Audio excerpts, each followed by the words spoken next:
যে এটা মালটা বাগান,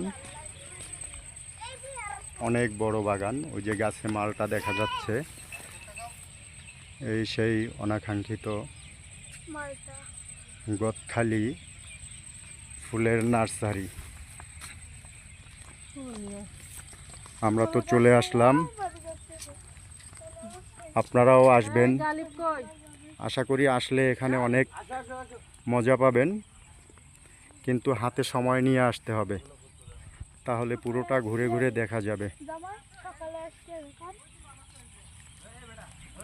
আমরা ছোটবেলায় গরুর গাড়ি দেখতাম অনেক বাংলা মুভিতে।